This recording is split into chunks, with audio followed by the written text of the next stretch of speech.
नमस्कार दोस्तों, आज की वीडियो में मैं आपको सत्यनारायण भगवान की व्रत कथा सुनाने जा रही हूँ। आज की वीडियो में आपको सत्यनारायण भगवान की कथा के 500 अध्याय सुनाऊंगी। तो चलिए वीडियो में आगे बढ़ते हैं और कथा को सुनते हैं। वीडियो में आगे बढ़ने से पहले आप मेरे चैनल को सब्सक्राइब ज़रूर कीजिए। तो दोस्तों चलिए कथा सुनते हैं। पहला अध्याय। श्री व्यास जी ने कहा, एक समय नेमी सारण्य तीर्थ में शौनक आदि सभी ऋषियों तथा मुनियों ने पुराण शास्त्र के वेता श्री सूत जी महाराज से पूछा। ऋषियों ने कहा, महामुनि किस व्रत तथा तपस्या से मनोवांछित फल प्राप्त होता है, उसे हम अब सुनना चाहते हैं, आप कहें। श्री सूत जी महाराज बोले, इसी प्रकार देवर्षि नारद जी के द्वारा भी पूछे जाने पर भगवान कमलापति ने उनसे जैसा कहा था उसे कह रहा हूँ, आप लोग सावधान होकर सुने। एक समय योगी नारद जी लोगों के कल्याण की कामना से विविध लोकों में भ्रमण करते हुए मृत्यु लोक में आए और यहाँ उन्होंने अपने कर्म फल के अनुसार नाना योनियों में उत्पन्न सभी प्राणियों के अनेक प्रकार से कलेश दुख भोगते हुए देखा तथा किस उपाय से इनके दुखों का निश्चित रूप से नाश हो सकता है, ऐसा मन में विचार करके वे विष्णु लोक गए। वहाँ 4 भुजाओं वाले और शंख चक्र गदा पद्य और वनमाला से विभूषित शुक्ल वर्ण भगवान नारायण का दर्शन कर उन देवादि देवकी की वे स्तुति करने लगे। नारद जी बोले, हे वाणी और मन से परे स्वरूप वाले अनंत शक्ति संपन्न आदि मध्य तथा अंत से रहित निर्गुण और सकल कल्याण में गुण गुणों से संपूर्ण स्थावर जंगमात्मक निखिल सृष्टि प्रपंच के कारण भूत तथा भक्तों की पीड़ा नष्ट करने वाले परमात्मा, आपको नमस्कार है। स्तुति सुनने के अंतर भगवान विष्णु ने नारद जी से कहा। श्री भगवान ने कहा कि महाभाग, आप किस प्रयोजन से यहाँ आए हैं, आपके मन में क्या है, कहिए, वह सब कुछ मैं आपको बताऊंगा। नारद जी बोले, मृत्युलोक में अपने पाप के कर्मों के द्वारा विभिन्न योनियों में उत्पन्न सभी लोगों के बहुत प्रकार से सभी जो लोग हैं वो बहुत प्रकार के कलेशों से दुखी हो रहे हैं। हे नाथ, किस लघु उपाय से उनके कष्टों का निवारण हो सकेगा? यदि आपकी मेरे ऊपर कृपा हो तो वह सब मैं सुनना चाहता हूँ, उसे बताए। श्री भगवान ने कहा कि हे वत्स, संसार के ऊपर अनुग्रह करने की इच्छा से आपने बहुत अच्छी बात पूछी है। जिस व्रत करने से प्राणी मोह से मुक्त हो जाता है उसे आपको बताता हूँ, सुने। हे वत्स, स्वर्ग और मृत्यु लोक में दुर्लभ एक महान पुण्यप्रद व्रत है। आपके स्नेह के कारण इस समय मैं उसे कह रहा हूँ।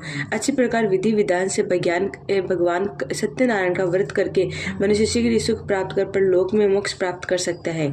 भगवान की ऐसी वाणी सुनकर नारद जी ने मुनि ने कहा।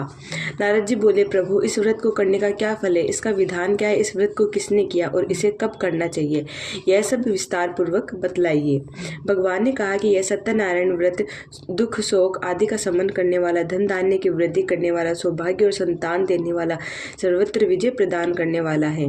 जिस किसी भी दिन भक्ति और श्रद्धा से समन्वित होकर मनुष्य ब्राह्मणों और बंधु बांधवों के साथ धर्म में तत्पर होकर सायंकाल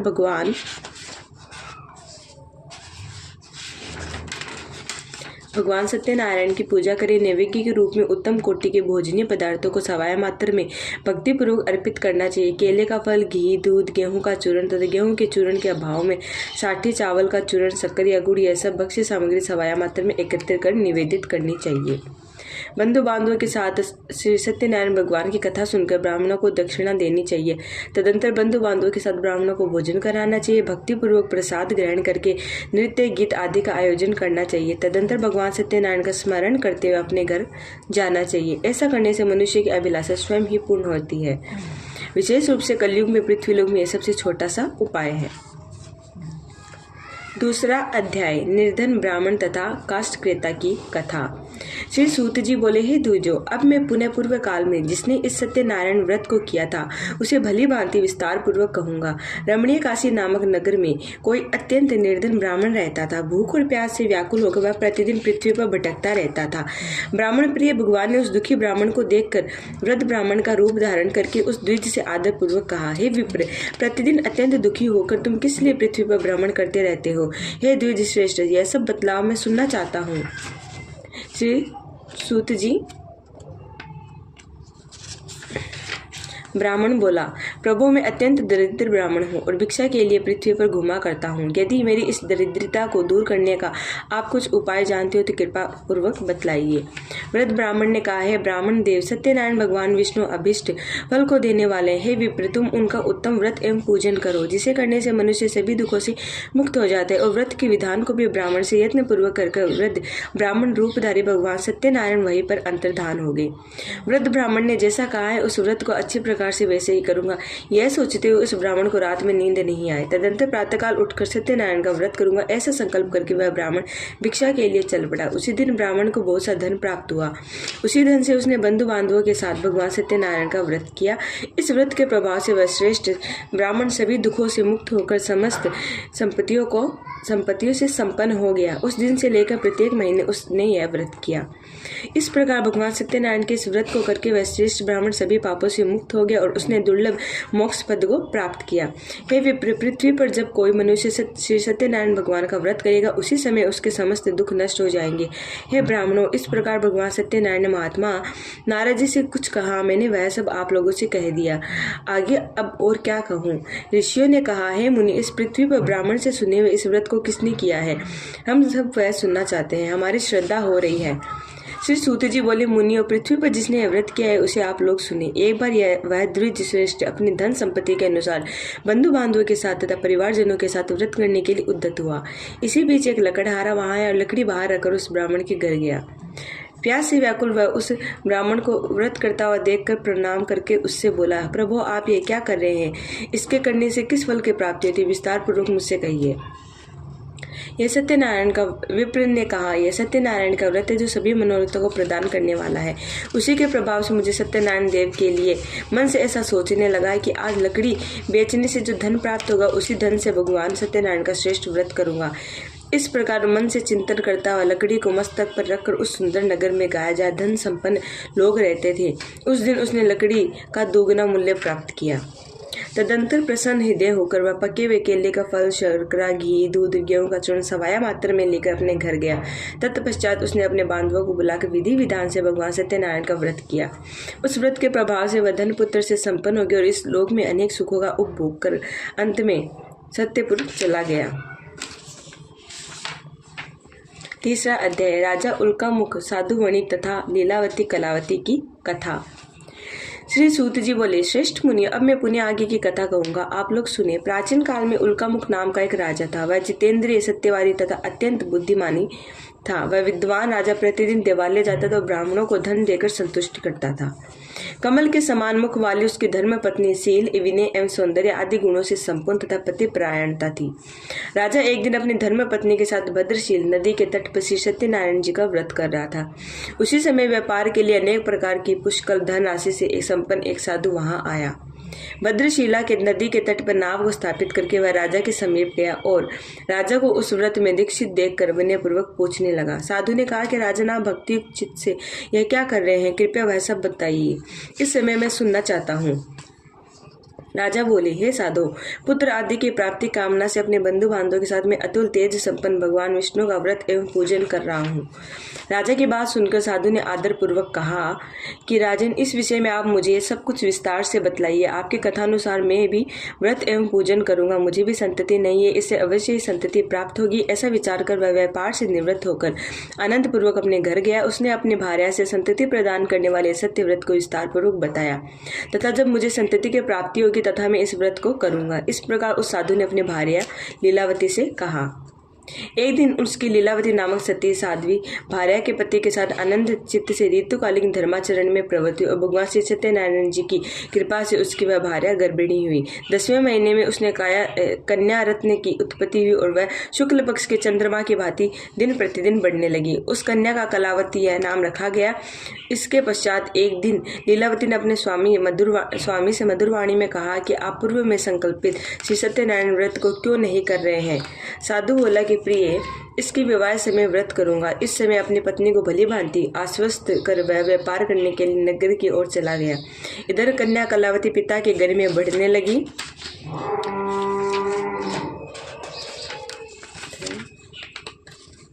तदंतर धर्मयुग साधु नगर में सखियों के साथ क्रीड़ा करते हुए कन्या को विवाह योग्य देकर आपस में मंत्रणा करके कन्या के विवाह के लिए श्रेष्ठ वर का अन्वेषण करो, ऐसा दूत से कहकर शीघ्र ही उसे भेज दिया। उसकी आज्ञा प्राप्त करके दूत कांचन नामक नगर में गया और वहां से एक वणिक का पुत्र लेकर आया। उस साधु ने इस वणिक के पुत्र को सुंदर गुणों से संपन्न देखकर अपनी जाति के लोगों तथा बंधु बांधवों के साथ संतुष्ट चित्त हो विधि विधान से वणिक पुत्र हाथ में कन्या का दान कर दिया। उस समय वह दुर्भाग्यवश भगवान का वह उत्तम व्रत भूल गया और पूर्व संकल्प के अनुसार विवाह के समय में व्रत न करने के कारण भगवान उस पर रुष्ट हो गए। कुछ समय पश्चात भगवान और अपने व्यापार क्रम में वह कुशल वह साधु वणिक काल की प्रेरणा से अपने दामाद के साथ व्यापार करने के लिए समुद्र के समीप स्थित रत्नसारपुर नामक सुंदर नगर में गया और अपने श्री संपन्न दामाद के साथ वह व्यापार करने लगा। तदंतर वे दोनों राजा चंद्रकेतु के रमणीय उस नगर में गए। उस समय भगवान सत्यनारायण ने उसे भ्रष्ट प्रतिज्ञ देकर उसे दारुण कठिन और महान दुख प्राप्त होगा यह शाप दे दिया। एक दिन एक चोर राजा चंद्रकेतु के धन को चुराकर वहीं आया जहां दोनों वणिक स्थित थे। वह अपने पीछे दौड़ते हुए दूतों को देखकर भयचित्त से धन वहीं छोड़ के शीघ्र ही छिप गया। इसके बाद राजा के दूत वहां आए और वहां साधु वणिक था। वहां राजा के धन को देखकर वे दूत उन दोनों वणिक पुत्रों को बांध कर ले आए और हर्षपूर्वक दौड़ते हुए राजा से बोले, प्रभु हम 2 चोर पकड़ लाए, इन्हें देकर आप आज्ञा दिए। राजा की आज्ञा से दोनों शीघ्र ही दृढ़तापूर्वक बांध कर बिना विचार किए महान कारागार में डाल दिए गए। भगवान सत्यदेव की माया से किसी ने उन दोनों की बात नहीं सुनी और राजा चंद्रकेतु ने उन दोनों का धन भी ले लिया। उन भगवान के शाप से वणिक के घर में उसकी भार्य भी अत्यंत दुखी हो गई और उनके घर में सारा का सारा जो धन था वह चोर ने चुरा लिया। वह लीलावती शारीरिक मानसिक पीड़ाओं से युक्त भूख और प्यास से दुखी हो अन्य की चिंता से दर दर भटकने लगी। कलावती कन्या भी प्रतिदिन घूमने लगी। एक दिन क्षुधा से पीड़ित हो वह ब्राह्मण के घर गई। वहीं जाकर उसने श्री सत्यनारायण व्रत के पूजन को देखा और वहां बैठकर उसने कथा सुनी और वरदान मांगा। तदंतर प्रसाद ग्रहण करके वह कुछ रात होने पर गई। माता लीलावती ने कलावती कन्या से प्रेम पूर्वक पूछा, पुत्री रात में तू कहाँ रुक गई थी, तुम्हारे मन में क्या है? कलावती कन्या ने तुरंत माता से कहा, माँ मैंने एक ब्राह्मण को घर में मनोरथ प्रदान करने वाला व्रत देखा है। कन्या की उस बात को सुनकर वह वणिक भार्या व्रत को करने को उद्यत हुई और प्रसन्न मन से उस साध्वी ने बंधु बांधवों के साथ भगवान सत्यनारायण का व्रत किया। इस प्रकार की प्रार्थना की, भगवान आप हमारे पति और जामाता के अपराध को क्षमा करें, वे दोनों अपने घर शीघ्र आ जाए। इस व्रत से भगवान सत्यनारायण पुनः संतुष्ट हो गए तथा उन्होंने अपने नृपश्रेष्ठ चंद्रकेतु स्वप्न दिखाया और स्वप्न में कहा, नृपश्रेष्ठ प्रातः काल दोनों वणिक को छोड़ दो और वह सारा धन भी दे दो जो तुमने उनसे इस समय लिया है, अन्यथा राज्य धन और पुत्र सहित तुम्हारा सर्वनाश कर दूंगा। राजा से स्वप्न में ऐसा सुनकर भगवान सत्यनारायण अंतर्धान हो गए। इसके अनंतर प्रातःकाल राजा ने अपने सभासदों के साथ सभा के मध्य बैठकर अपने स्वप्न लोगों को बताया और कहा कि दोनों बंदी वणिक पुत्रों को शीघ्र ही मुक्ति कर दो। राजा की ऐसी बात सुनकर वे राजपुरुष दोनों महाजनों को बंधन मुक्त करके राजा के सामने लाकर विनयपूर्वक बोले, महाराज बेड़ी बंधन से मुक्त करके दोनों वणिक पुत्र हैं। इसके बाद दोनों महाजन नृपश्रेष्ठ चंद्रकेतु को प्रणाम करके अपने पूर्व वृत्तांत का स्मरण करते हुए भय विह्वल हो गए। कुछ बोल न सके। राजा वणिक पुत्रों को देखकर आदरपूर्वक कहा, आप लोगों को प्रारंभवश यह महान दुख प्राप्त हुआ है। इस समय अब कोई भय नहीं है। ऐसा कहकर उनकी बेड़ी खुलवाकर छोड़ कर्म आदि करवाया। राजा ने वस्त्र अलंकार देकर उन दोनों वणिक पुत्रों को संतुष्ट किया तथा सामने बुलाकर वाणी द्वारा अत्यंत आनंदित किया। पहले जो धन लिया था उसे दूना करके दिया। तदंतर राजा पुनः उनसे कहा कि साधो अब आप अपने घर को जाए। राजा को प्रणाम करके आपकी कृपा से हम जा रहे हैं। ऐसा करके उन दोनों महावेशियों ने अपने घर की ओर प्रस्थान किया। चतुर्थ अध्याय, असत्य भाषण तथा भगवान के प्रसाद की अवहेलना का प्रणाम। श्री सूत जी बोले, साधु वणिक मंगलाचरण कर और भगवान और ब्राह्मण को धन देकर अपने नगर के लिए चल पड़ा। साधु के कुछ दूर जाने पर भगवान सत्यनारायण जी उनकी सत्यता की परीक्षा के विषय में जिज्ञासा हुई। साधु तुम्हारी नाव में क्या भरा है? तब धन के मद में चूर दोनों महाजनों ने अवहेलना पूर्वक हंसते हुए कहा, दंडिन क्यों पूछ रहे हो? क्या कुछ द्रव्य लेने की इच्छा है? हमारी नाव में तो लता और पत्ते आदि भरे हैं। ऐसी निष्ठुर वाणी सुनकर तुम्हारी बात सच हो जाए, ऐसा कहकर दंडी सन्यासी का रूप धारण किए भगवान कुछ दूर जाकर समुद्र के समीप बैठ गए। दंडी के चले जाने पर नित्य क्रिया करने के पश्चात उतराई हुई जल में ऊपर की ओर उठी हुई नौका को देखकर साधु अत्यंत आश्चर्य में पड़ गया और नाव में लता और पत्ते को देखकर मूर्छित होकर पृथ्वी पर गिर पड़ा। सचेत होने पर वणिक पुत्र चिंतित हो गया। तब उसके दामाद ने इस प्रकार कहा, आप शोक क्यों करते हो? दंडी ने साप दिया है, स्थिति में वे ही तो चाहे सब कुछ कर सकते हैं, इसमें संशय तो नहीं है। अतः उन्हीं की शरण में हम चले, यही मन की इच्छा पूर्ण होगी। दामाद की बात सुनकर वह उनके पास गया और वहाँ दंडी को देखकर उसने भक्तिपूर्वक उन्हें प्रणाम किया और आदरपूर्वक कहने लगा, आपके सम्मुख मैंने जो कुछ कहा है असत्य भाषण रूप अपराध किया है, आप मेरे उस अपराध को क्षमा करें। ऐसा कहकर बारंबार प्रणाम करके वह मान शोक से आकुल हो गया। दंडी ने उसे रोता हुआ देखा, हे मूर्ख, रो मत, मेरी बात सुनो। मेरी पूजा से उदासीन होने के कारण तथा मेरी आज्ञा से तुमने बारंबार दुख प्राप्त किया। भगवान के ऐसी वाणी सुनकर वह उनकी स्तुति करने लगा। साधु ने कहा, हे प्रभु, यह आश्चर्य की बात है कि आपकी माया से मोहित होने के कारण ब्रह्मा आदि देवता भी आपके गुणों और रूपों को यथावत रूप से नहीं जान पाते। फिर मैं मूर्ख आपकी माया से मोहित होने के कारण कैसे जान सकता हूँ? आप प्रसन्न हो, मैं आपकी धन संपत्ति के अनुसार आपकी पूजा करूंगा। मैं आपकी शरण में आया हूँ। मेरा जो नौका में स्थित पुराना धन था उसकी तथा मेरी रक्षा करे। उस वणि की भक्तियुक्त वाणी सुनकर भगवान जनार्दन संतुष्ट हो गए। भगवान हरि उसे अभिष्ट वर प्रदान करके वही अंतर्धान हो गए। उसके बाद वह साधु अपनी नौका में चढ़ा और उसने धन धान्य से परिपूर्ण देखकर भगवान सत्यदेव की कृपा से हमारा मनोरथ सफल हो गया। ऐसा कहकर स्वजनों के साथ उसने भगवान की विधिवत पूजा की। भगवान सत्यनारायण की कृपा से वह आनंद से परिपूर्ण हो गया और नाव को प्रयत्नपूर्वक संभाल कर उसने अपने देश के लिए प्रस्थान किया। साधु वणिक ने अपने दामाद से कहा, वह देखो, मेरी रत्न पूरी नगरी दिखाई दे रही है। इसके बाद उसने अपने धन के रक्षक दूत को अपने आगमन का समाचार देने के लिए अपनी नगरी में भेजा।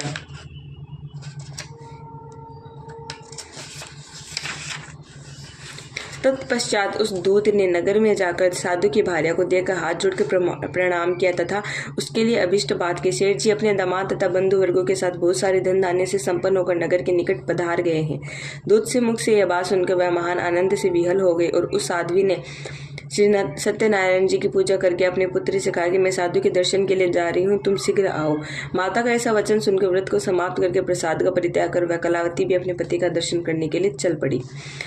इससे भगवान सत्यनारायण रुष्ट हो गए। उन्होंने उसके पति को तथा नौका को धन धान्य के हरण कर जल में डुबो दिया। इसके बाद कल्यावती कन्या अपने पति को न देखकर महान शोक से रुदन करती हुई पृथ्वी पर गिर पड़ी। नाव का अदर्शन तथा कन्या को अत्यंत दुखी देख भयभीत मन से साधु ने सोचा कि यह क्या आश्चर्य हो गया है। नाव का संचालन करने वाले सभी चिंतित हो गए। तदंतर वह लीलावती भी कन्या को देखकर विहल हो गए। अत्यंत दुख से विलाप करती हुई अपने पति से इस प्रकार बोली, अभी अभी नौका के साथ वह दामाद कैसे अलक्षित हो गया, न जाने किस देवता की अपेक्षा से वह नौका हरण कर ली गई है। अथवा सत्यनारायण जी का महात्म्य कौन जान सकता है। ऐसा कहकर वह स्वजनों के साथ विलाप करने लगी और कलावती कन्या को गोद में लेकर रोने लगी। कलावती कन्या भी अपने पति के नष्ट हो जाने पर दुखी हो गई और अपने पति की पादुका लेकर उनका अनुगमन करने के लिए उनके मन में निश्चय किया। कन्या के इस प्रकार के आचरण को देखकर भार्या सहित वह धर्म साधु वणिक अत्यंत शोक संतप्त हो गए और सोचने लगा कि या तो भगवान सत्यनारायण ने या दामाद के साथ अन्य धन धान्य से भरी इस नौका का अपहरण किया, या हम सभी भगवान सत्यदेव की माया से मोहित हो गए हैं। अपनी धन शक्ति के अनुसार मैं भगवान सत्यनारायण जी की पूजा करूंगा। सभी को बुलाकर इस प्रकार कहकर उसने अपने मन की इच्छा प्रकट की और बारंबार भगवान सत्यदेव को दंडवत प्रणाम किया। इसके दिनों के परिपालक भगवान सत्यदेव प्रसन्न हो गए। भक्त वत्सल भगवान ने कृपा पूर्वक कहा, तुम्हारी कन्या प्रसाद छोड़कर अपने पति को देखने चली गई। निश्चय ही इसी कारण उसका पति अदृश्य हो गया है। यदि घर जाकर प्रसाद ग्रहण करके वह पुनः आए तो हे सिद्धो, तुम्हारी पुत्री पति को प्राप्त करेगी, इसमें संशय नहीं है। कन्या कलावती भी आकाश मंडल से ऐसी वाणी सुनकर शीघ्र ही घर गई और उसने प्रसाद ग्रहण किया। पुनः आकर स्वजनों तथा पति को देखा। तब कलावती कन्या ने अपने पिता से कहा कि अब तो घर चलो, विलंब क्यों कर रहे हो। कन्या की बात सुनकर वह वणिक पुत्र संतुष्ट हो गया और विधि विधान से भगवान सत्यनारायण जी का पूजा करके धन तथा बंधु बांधवों के साथ अपने घर गया। तदंतर पूर्णिमा तथा संक्रांति पर्वों पर भगवान सत्यनारायण का पूजन करते हुए इस लोक में सुख भोग कर अंत में वह सत्यपुर वैकुंठ लोक में चला गया। 5वां अध्याय, राजा तुंगध्वज और गोपगणों की कथा। श्री सूत जी बोले, श्रेष्ठ मुनियों, अब इसके बाद मैं दूसरी कथा कहूँगा, आप लोग सुनिए। आपकी प्रजा का पालन करने में तत्पर तुंगध्वज नामक एक राजा था। उसने सत्यदेव के प्रसाद का परित्याग करके दुख प्राप्त किया। एक बार वह वन में जाकर और वहां से बहुत से पशुओं को मारकर वट वृक्ष के नीचे आए। उसने वहां देखा कि गोपगण बंधु बांधवों के साथ संतुष्ट होकर भक्तिपूर्वक भगवान सत्यदेव की पूजा कर रहे हैं। राजा यह देखकर अहंकारवश न तो वहां गया और न उसने भगवान सत्य नारायण जी को प्रणाम किया। उसके बाद पूजन के अनंत सभी गोपगण भगवान का प्रसाद राज्य के समीप रखकर वहां से लौट आए और इच्छा अनुसार उन सभी ने भगवान का प्रसाद ग्रहण किया। इधर राजा को प्रसाद का परित्याग करने से बहुत दुख हुआ। उसका संपूर्ण धन धान्य एवं सभी पुत्र नष्ट हो गए। राजा ने मन में यह निश्चय किया कि अवश्य ही भगवान सत्यनारायण ने हमारा नाश कर दिया है, इसे मुझे वहीं जाना चाहिए जहाँ सत्यनारायण जी का पूजन हो रहा है। ऐसा मन में निश्चय करके वह राजा गोपगणों के समीप गया और उसने गोपगणों के साथ भक्ति श्रद्धा से युक्त होकर विधि पूर्वक भगवान सत्यदेव की पूजा की। भगवान सत्यदेव की कृपा से वह पुण्य धन और पुत्रों से संपन्न हो गया तथा इस लोक में सभी सुखों का उपभोग कर अंत में सत्यपुर की ओर प्राप्त हुआ, वैकुंठ लोक की ओर। श्री सूत जी कहते हैं कि जो व्यक्ति इस परम दुर्लभ श्री सत्यनारायण जी के व्रत को करता है और पुण्यमय तथा फल प्रदायिनी भगवान की कथा को भक्ति युक्त होकर सुनता है, उसे भगवान सत्यनारायण की कृपा से धन धान्य आदि की प्राप्ति होती है। दरिद्र धनवान हो जाता है, बंधन में पड़ा हुआ बंधन से मुक्त हो जाता है, डरा हुआ व्यक्ति भय से मुक्त हो जाता है। यह सत्यवाद है, इसमें संशय नहीं है। इस लोक में वह सभी इप्सित फलों का भोग प्राप्त करके अंत में सत्यपुर की ओर जाता है। ब्राह्मणों, इस प्रकार मैंने आप लोगों से भगवान सत्यनारायण जी के व्रत को कहा है, जिससे करके मनुष्य सभी दुखों से मुक्त हो जाता है। कलयुग में तो भगवान सत्यदेव की पूजा विशेष फल प्रदान करने वाली है। भगवान विष्णु को ही कुछ लोग काल और कुछ लोग सत्य, कुछ कोई ईश और कोई सत्यदेव, दूसरे लोग सत्यनारायण नाम से कहेंगे। अनेक रूप धारण करके भगवान सत्यनारायण सभी का मनोरथ सिद्ध करते हैं। कलयुग में सनातन भगवान विष्णु की ही सत्यव्रत रूप धारण करके सभी का मनोरथ पूर्ण करने वाले होंगे। हे श्रेष्ठ मुनियों, जो व्यक्ति नित्य भगवान सत्यनारायण की व्रत कथा को पढ़ता है, सुनता है, भगवान सत्यनारायण की कृपा से उसके सभी पाप नष्ट हो जाते हैं। मुनीश्वरों, पूर्व काल में जिन लोगों ने भगवान सत्यनारायण जी का व्रत किया है, उनके अगले जन्म का वृतांत कहता हूँ, आप लोग सुनिए। महान प्रज्ञा संपन्न सतानंद नाम के ब्राह्मण सत्यनारायण जी का व्रत करने के प्रभाव से दूसरे जन्म में सुदामा नामक ब्राह्मण हुए। उस जन्म में भगवान श्री कृष्ण का ध्यान करके उन्होंने मोक्ष प्राप्त किया। लकड़हारा भील ग्रहों का राजा हुआ और अगले जन्म में उसने भगवान श्री राम की सेवा करके मोक्ष प्राप्त किया। महाराजा उल्कामुख दूसरे जन्म में राजा दशरथ थे। उन्होंने श्री रंगनाथ की पूजा करके अंत में वैकुंठ प्राप्त किया। इसी प्रकार धार्मिक और सत्यव्रती साधु पिछले जन्म के सत्यव्रत के प्रभाव से दूसरे जन्म में मोरध्वज नामक राजा हुआ। उसने और आर्य से चीर कर अपने पुत्र की आधी देह भगवान विष्णु को अर्पित कर मोक्ष प्राप्त किया। महाराज तुंगध्वज जन्मांतर में स्वाय भूव मनु हुए और भगवत संबंधी संपूर्ण कार्यों का अनुष्ठान करके वैकुंठ लोक को प्राप्त हुए। जो गोपगण थे वे सब जन्मांतर में ब्रजमंडल में निवास करने वाले गोप हुए और सभी राक्षसों का संहार करके उन्होंने भी भगवान का शाश्वत धाम गोलोक प्राप्त किया। आशा करती हूँ आपको वीडियो पसंद आई होगी। मेरे चैनल को सब्सक्राइब करना न भूलें। धन्यवाद।